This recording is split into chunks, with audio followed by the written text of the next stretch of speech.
if Steph Curry got traded, I'd be rooting against Steph Curry. So yeah, I'm rooting against Jordan Poole. No. Just within the matchup. Just within the matchup. I grew up in an era where you represented it and you rooted for the name on the front of the jersey, not the back of the jersey. And so long as Poole isn't in our path or playing us, I want him to have a good long career. But when it's go time, it's go time. And for the first time since the trade, Jordan Poole and Draymond Green shared the court together. I thought it was just the right amount of chippiness and edginess where there was like kind of a smirk on their faces, but it was like, nah, we ain't gonna pretend to like each other, but we're gonna keep it, within the lines. I don't think there's a whole lot of big picture conclusions to draw from this matchup. They took care of business in a game that they should have taken care of business in, right? So I want to focus a little more on the individual players, and let's start with Jordan Poole. There was a time where I felt like he was best suited on the ball. And when he started to flash the passing and he could get anywhere he wanted on the floor, I was like, yo, you point Poole. Like, let's have Poole on the ball. And I think the Warriors experimented with that, right? But clearly that's not the case. And Washington has figured that out. And it's not his skill set. It's more of his decision-making, right? And kind of his erratic nature that's just kind of who he is.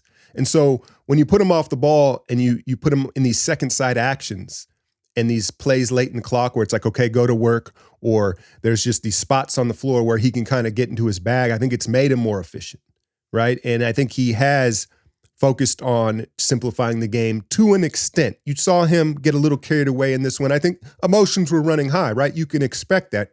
But I honestly think for Jordan Poole, he won't reach his prime until he loses a step. And what I mean by that is not like old, not when he's old, but when he's like 28, 29 years old and he's slowed down a little bit physically, he's not quite as quick. I think it's going to force him to move more efficiently. He doesn't have as much just free energy to burn all the time. I think that that's actually going to help his game. And when we will see truly the best Jordan Poole, and maybe he can be on ball more, right? Now, defensively, it's bad, right? Who he kind of reminds me of is Allen Iverson in the sense of he's not really worried about staying in front of you. He's just going to gamble, right? He's just going to try to rip and steal the ball. And so you see 3 or 4 steals and some of the younger fans, right? They're like, oh, no, he didn't. No, it doesn't mean that, right? He gambles far too often. He's not engaged enough on that end. But this Wizards team, they have a new look. They've got kind of a foreign flavor. Keyshawn George, who was the 24th pick out of Miami, but was born in Switzerland, played basketball in France. And then, of course, Alex Sarr, the second pick, the big Frenchman. And you've got these lanky, young, hungry athletes. You heard Draymond himself say, like, yo, I haven't seen a Wizards team play this hard in a while. And so they don't really know what they're doing out there, but they're fearless. They're playing hard. They're athletic. And they put up, a respectable fight last night in our nation's capital. Keyshawn George, man, he looks like he might be a ball player. Koulibaly didn't have as big of a game, right? But the other French kid, half their team is from France. So that's interesting that they've built that way. But this George kid, clearly he can shoot the ball, right? And then he's lanky enough, bouncy enough, creative enough downhill. It looks like he might be a real player. I think it's hard to gauge on a team like that, where I said in today's breakdown, which is out right now, by the way, link in the description, if Kuminga played on a Wizards team like this, right, he'd look like prime Tracy McGrady. You can get a little carried away with the ceiling of young players when there's nothing to lose and it's kind of a free-for-all and they can just play ball, right? You can see their raw talent, but you don't really know what it looks like within winning basketball yet, right? But I'm impressed with their young guys, and you can kind of see what they're doing. Sarr, listen, he kind of reminded me of James Wiseman offensively, where he has this kind of slow, top-of-the-head, high-release shot, and it looks all right, but the results don't look good yet. And it's just this, you see more and more of these young bigs coming into the league where they've tried to develop a perimeter game and an offensive bag, but I'm not sure they're going to get that opportunity in the league. They're not going to get those touches, right? But defensively, I think you saw the glimpses of what Sarr can be. I think eventually he could become an elite pick-and-roll defender as a center. Now, he doesn't understand the cat and mouse game yet. He has a lot to learn, but you see the agility and the timing. That's the thing you just can't teach. He has the timing and the mobility to be, he's blocking shots already and he doesn't know what he's doing out there. So I think that that's the way for him. Kubali's a plus defender and it makes sense surrounding Poole with all these defenders. Let's talk a little bit about Draymond. What he hit 3 threes. Did you see how good of a teammate Draymond was last night? He was dapping everybody. I get it. You get it, right? He's like the optics of it. It's like, no, man, like we are a good team now and I can be a good teammate. I'm not saying he can't be, but he was extra with it, right? At the post game and just in all that stuff, right? But one thing that I do want to bring up here, I want to clear his name a little bit because I know, some people are just going to feel how they want to feel about Draymond. But the first time he and Poole were on each other, Draymond on the block, and he swung through with his arm. And on the television camera view, it looked like, it was like, whoa. Did he really just do that? But if you look at the alternate view of it from the baseline, look, if Draymond wants to hit you with an elbow, he's going to hit you with an elbow. Poole was pushing up on him. They were getting handsy. And he put it around nice and clean, like, hey, back off me. Give me some space. So I don't think that was what it initially looked like. But he's charged up. This Warriors team, you say what you want about Draymond, because I know when they extended him, I didn't know quite how to feel, but there was the camp of people that were like, yo, he is not going to age well right now. Like he has the 4 rings, he's focused on his podcast and all that. And there were times where I thought that as well. But clearly he's motivated. Like he's motivated to win more. And that means a lot. Wiggins was 1 of 9. And I had someone tweet me, like, oh, here we go again. Here comes, just Wiggins at half speed. That's not really what I saw. I thought Wiggins, he didn't let the poor shooting affect his defense and his effort. And that's just about he only played like 18 minutes, but that's just about the right amount of shots where it's like, okay, it's not my night. He took the ones he had to. He wasn't knocking them down. It is what it is.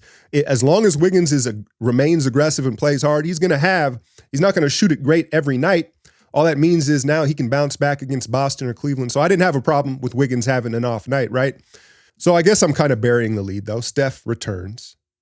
And it looked like he was playing at half speed. He looked tentative. So much so, and I think Fitz even brought it up, like, hey, he only plays in Washington once a year. Bob Myers had Jaden Daniels courtside. Like, was he playing out of obligation to the fans? Because we know he's done that in the past.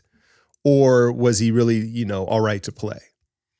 And then it was about 4 minutes left in that third quarter. It seemed like, all right, he was like, all right, I trust it now. It wasn't that I'm not saying that it was hurting him, but he didn't trust the ankle quite as much as you would have hoped to start the game. And then he went on that little run at the end of the third quarter and he was like, okay, it feels good. So that was super important to figure that out in this game, rather than this, primetime game in Boston where they're going to be trying to make a statement, make no mistake about it. When the game did get interesting, Keyshawn George got hot, right? And they cut it to like 5 points at one point there. It was the start of the fourth quarter when he started railing those threes. It was Moody and it was Kuminga who steadied the ship. And they did it by getting downhill, right? I thought that was actually the most important part of basketball in the game. And then I guess the other interesting thing was we kind of saw our first glimpse of slow point slow-mo. BP had the BGs, right? He left the game. Sounds like he's going to be all right. And you thought Kerr would maybe go to Moody, right? But Lindy Waters got some run there in that second half. Moody still, I don't know. Let's not even talk about it. But I do think that this on-ball Kyle Anderson thing is going to be something that stays around. I don't know about you, but bringing the ball up and setting the offense, I feel probably the most secure with the ball in his hands. Like he uses his big frame. He's just never going to get sped up, obviously. The decision-making, the size to make passes over the top. So I like that. I'm intrigued with that. And I have a feeling Kerr does too. But then where does that leave these other guys in the rotation? Does that maybe buy Moody more time because now you don't need Podziemski as much as a ball handler? We know it'll remain dynamic, but I think that's something to keep an eye on. Point slow-mo moving forward. I just like how he sets the table and how, his size to see over these traps and things. Headed into this Celtics game Wednesday night, That is what is on the top of my mind. This new defense where they basically blitz the sideline screens, they show a lot of aggressive traps on the ball screens. I don't think that's going to work against Boston.